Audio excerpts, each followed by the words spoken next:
Hello friends, my name is JJ, and the other day my friend shared with me this excellent quote from the great American novelist John Updike, where he discusses what he likes to write about. My subject is the American Protestant small-town middle class. I like middles. It is in middles where extremes clash, where ambiguity restlessly rules. And as longtime viewers will know, much like Updike, I am also obsessed with the American middle class, in part because that is the culture that has defined so much of my own existence. But what I like the most about this quote is the way that Updike alludes to something very important about the middle class that we have yet to discuss, namely the conflicts within it. In a society like America, the middle class has largely triumphed. The number of truly wealthy people, the multimillionaires and billionaires, is really quite small. We call them the 1%, but once you get into the category of people who are consistently making millions of dollars a year, the actual number is closer to the 0.01%. But so too is the number of genuinely poor people equally small. According to this article in Vox, which cites a study from the University of Chicago, the number of Americans living in extreme poverty, of the sort where they are scraping by just to survive on less than $2 a day, is perhaps as low as less than 500,000. The vast majority of Americans can thus be found in the broad middle class, which is basically the socioeconomic strata where you reliably have enough to get by, but still have some struggles. The class where you have consistent access to a certain level of material comfort, but nothing too extravagant. Now, obviously, this definition of the middle class, like most definitions of the middle class, is so broad as to be basically useless. There is a rather lot of space between being a multimillionaire and starving on the street, after all. Which is why anyone trying to genuinely understand the middle class in any sort of meaningful way will inevitably have to chop up the class into at least 3 separate subclasses, which in turn forms a new class system more relevant to most of our daily lives. See, the reality is that most of us will very rarely cross paths with either the very rich or the very poor, in large part because these classes spend a lot of time inhabiting spaces that are deeply inaccessible to outsiders. In his famously irreverent book on American class, author Paul Fussell pushed this idea that the true upper class and the true lower class are defined by being mutually out of sight, which is to say, just as the super rich live their lives up in their elite mansions in the mountains only accessible by helicopter or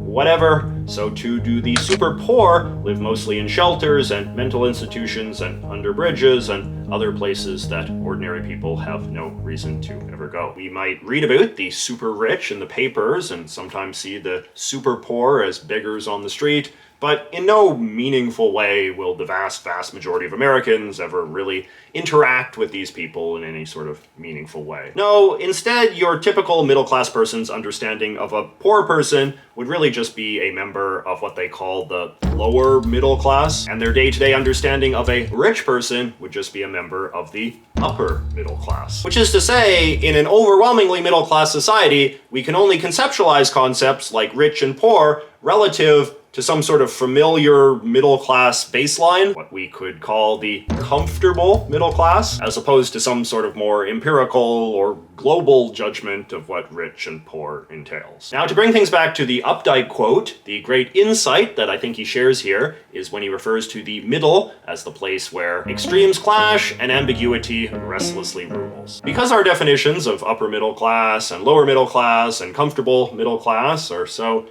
ambiguous, this tends to foster a lot of restless clashing. A sort of exaggerated class conflict plays out within the confines of the middle class as the different subgroups develop complex feelings of resentment and competitiveness with each other. They become very hyper-attuned to their differences, which then fosters a lot of inter-middle class rebellions and alliances that just puts those differences into starker relief. So the grade of middle class that you fit into has a lot to do with money, but not exclusively. Culture and values matter a lot as well, although these things can sometimes feel like they're in a bit of a chicken and egg relationship. Like, do the differing cultures and values determine the differing levels of wealth, or do the differing levels of wealth determine the different cultural values. Broadly speaking, however, I believe all categories of middle-class person are defined primarily by characteristics of anxiety, conformity, and consumerism. These were the values I discussed in my previous award-winning video on middle-class culture, if you want to give that a watch. I had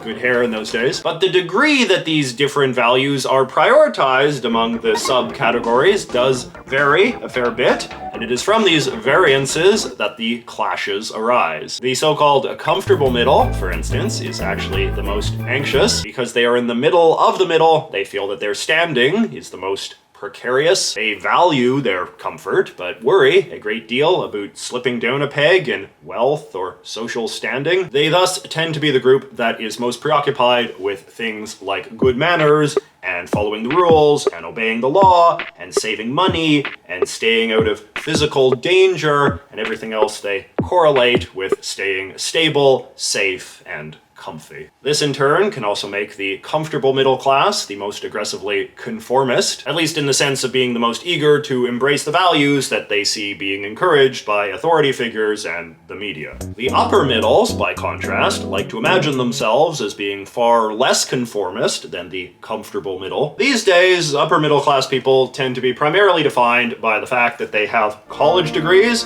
or especially postgraduate degrees, since gaining some sort of university accreditation remains the best path to increasing your wealth as a member of the middle class. But attending university, and especially getting a postgraduate degree, also exposes a person to a lot of new ideas, many of which are much more esoteric and critical than are commonly found outside of the academy. This can fill the upper middles, especially those who have recently graduated, with a certain sort of intellectual snobbery, an impression that they alone are in possession of unique forms of knowledge that place them above anyone not similarly educated. Because they make more money and are more employable, the upper middles also tend to have less anxiety about their position in society, which in turn makes them feel more empowered to rebel against the conservative, conformist doctrines of the comfortable middle. What is interesting, however, is the degree that so many of these rebellions tend to be more of an intellectual thing than a lived thing. People are less likely to do drugs the more educated they are, for instance, but they are also more likely to support the legalization of drugs the more educated they are. This is also the case when it comes to things like prostitution or out-of-wedlock births. Educated upper middle class people say that they are okay with it, even though they would never actually partake themselves. The writer Charles Murray calls this the phenomenon of the upper middles not preaching what they practice, which is to say the tendency of upper middles to value intellectual nonconformity while still having enough anxiety to steer clear of standard middle-class taboos. You could also, of course, easily argue that upper middle-class intellectual nonconformity just becomes its own form of conformity, in the sense that upper middle-class people are just as loyal to their dogmas as comfortable middle-class people are to theirs. Now, the lower middle class, they can be quite anxious, because of course they live lives with the lowest levels of economic security and thus the highest rates of exposure to the sort of social ills that we know disproportionately affect poorer people, stuff like violence, family breakdown, and substance abuse. But controversially, lower middle class people are also often accused of being the least conformist of the three, in the sense of having the lowest levels of deference to authority figures and the most indifference to what you are quote-unquote supposed to do. This might just be a product of ignorance, however. The idea that the lower middles are the least educated of the three, and thus the least likely to know or care why you're not supposed to do stuff like mouth off to cops or do drugs or whatever. A somewhat counterintuitive case can be made that the lower middles are the most consumerist of the three. Obviously, the less money you have, the less you can buy, but it is also true that the less money you have, the more of a thrill you get out of buying. And if you don't feel overly burdened by notions of having to be fiscally responsible or cheap, the way that comfortable middle-class people often are, it is a lot easier to just have fun shopping when you get the chance, and to buy things that bring maximum pleasure in terms of taste and looks and entertainment and so forth. It's often been said that a lot of modern American capitalism just panders to the lowest common denominator, which is really just a euphemistic way of saying the lower middle class. So things like junk food or action movies or rap music or other things that deliver the highest levels of sensory pleasure, we often tend to associate these with the somewhat hedonistic tastes of the lower middles. The social anxieties of the comfortable middle class, by comparison, may inspire them to view a lot of this stuff with a mix of care and caution. Like, they'll go and see the latest Marvel movie, but they might not put a metal poster of Tony Stark in the living room, because that would be seen as too low class. They might get McDonald's once in a while as a treat, but they would never dream of getting a Big Mac on the drive home from work every night, because that is what poor people do. The upper middles like to think that they have a lot of contempt for consumerism, but in reality, it is just contempt for mainstream consumerism, since their elite knowledge makes them conceptualize mainstream consumerism as crude and unhealthy and morally corrosive and possibly even politically problematic. Even getting McDonald's as a treat would get their anxieties going. But of course, the upper middles have their own form of consumerism. They love to conspicuously consume the sort of ostentatiously high-end stuff that they believe people lower on the pecking order are too dumb or poor to appreciate, like art or healthy organic food or trips to exotic and obscure countries or houses they built themselves. You could also say that education itself is among the upper middles' most favorite consumer goods. Anxious upper middles tend to like spending a lot of money on intangible goods like knowledge that can help reinforce their place in the hierarchy. But you know, what is also interesting is how the upper middle's talent for intellectualization can cause some really interesting consumer tastes to develop. Like the other day, I saw this YouTube video all about ironic fashion, which as far as I can tell is when young upper middle class people wear clothing associated with the most crude and vulgar aspects of lower middle class culture. You know, like Crocs or t-shirts that say, "It's beer o'clock somewhere." In this case, you have an interesting synergy between the upper middle class desire to be non-conformist in order to reject the uptightedness of the comfortable middle, and then the oblivious nonconformity of the lower middle. In other words, while the comfortable middles often hate and fear the lower middles because they worry they are in danger of becoming them, the upper middles are insulated enough to be able to view the lower middles as a source of whimsy or amusement. I've seen a similar thing happen in US politics as well. Intellectuals with the most extreme political opinions often seem to be disproportionately upper middle class, since being free to engage with radical, sweeping theories of everything seems to be a bit of a luxury for the well-off. As Eric Hoffer argued in his famous book, The True Believer, when you look at historic revolutions and the like, the leaders of these movements are usually neither the very poor nor obviously the elites, but rather a certain sort of educated but frustrated middle class person, and they are often brimming with contempt for other middle class people who they see as being the enablers of everything that is wrong in the current society. So if we take the 2016 US presidential election, for instance, you can find upper middle class intellectuals on both the right and the left who were just brimming with contempt for Hillary Clinton, who was seen as a cipher for the very worst sort of comfortable middle class values. You know, hyper-conformist with conventional wisdom, super risk-averse, very anxiously obsessed with superficial status signifiers like becoming the first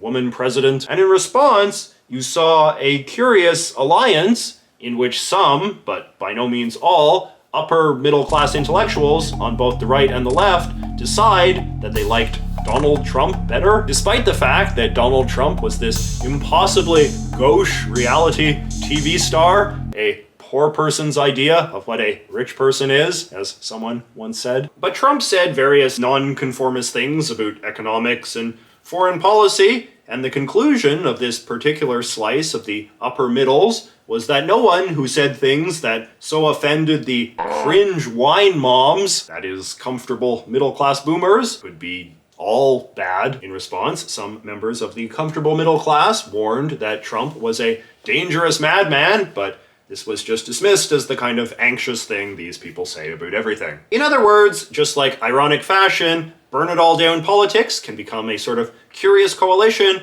in which the upper and the lower form two sides of a vice squeezing the sincere middle, one somewhat obliviously, one much more purposefully. I'm sure you can probably think of some other examples of this sort of thing. Some people say the modern tax code is also a sort of conspiracy between the upper and the lower to squeeze the sincere middle. Now, obviously, class is one of those big unscientific categories that is easy to hate because of how arbitrarily defined it often is. Though splitting the middle class into three separate subcategories is more helpful than just having a single giant one, it is still almost impossible to create firm definitions of these three grades that can be universally applicable and accepted. I often struggle to even categorize my own family. I mean, we were not lower middle, but at the same time, I feel like we kind of straddled the line between comfortable and upper. But as the great John Green said in a recent video, almost everything that we think of as dichotomous is in fact spectral. And just because something exists as a socially constructed spectrum,